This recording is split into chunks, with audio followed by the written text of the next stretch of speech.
President Joe Biden has announced America's tightest ever restrictions on combustion-powered vehicles. The measures will gradually cut the amount of emissions they're allowed to produce. There's also a target for more than half of all new cars to be electric by 2032. David Bailey is Professor of Business Economics at the Birmingham Business School.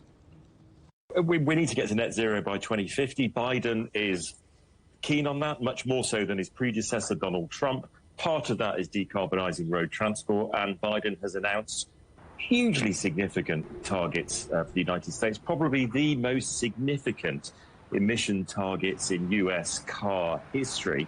They're very, very challenging to get to by 2032, but I think he's trying to set out a very clear direction of travel to underpin confidence in the electric vehicle industry and to stimulate investment. Presumably, if Mr. Trump wins the US election, might he tear all this up?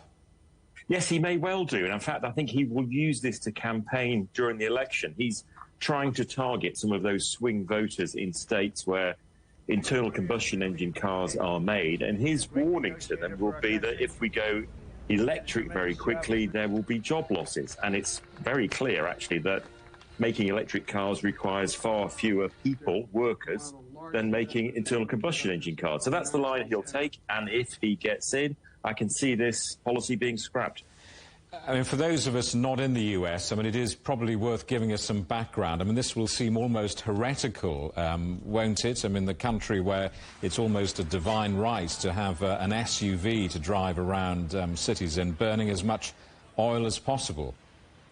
Absolutely. I mean, it's almost part of the Constitution, isn't it, that you can drive around in a pickup truck burning lots of oil. And remember as well, several states are heavily oil producing as well. So it really is, I think, going to be a shock to many people. Bear in mind as well that electric vehicle sales in the US have been lagging well behind those in China and in Europe. It's been mainly a West Coast phenomenon.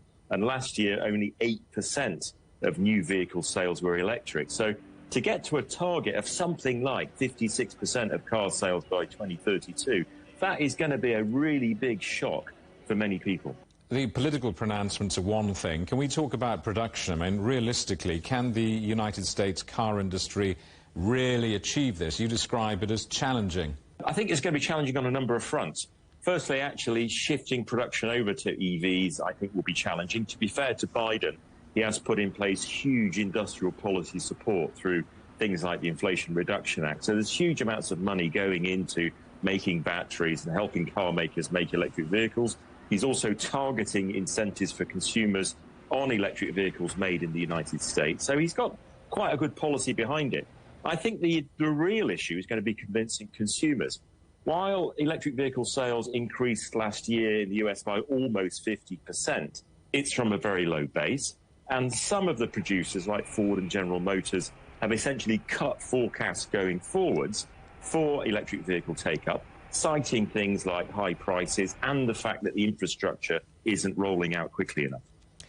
This is, however, a bit of a political fudge, isn't it? Joe Biden hasn't got his own way entirely. The car industry in the United States is enormously powerful, and this is a deal, isn't it? Very much so. The initial suggestion was to get to something like 2/3 of car sales by 2032 being zero emission. In the end, it's come out just over 50%. So he has backtracked slightly, and it means a more gradual take-up of electric vehicles going forward. So in that sense, the car industry has got a concession from him.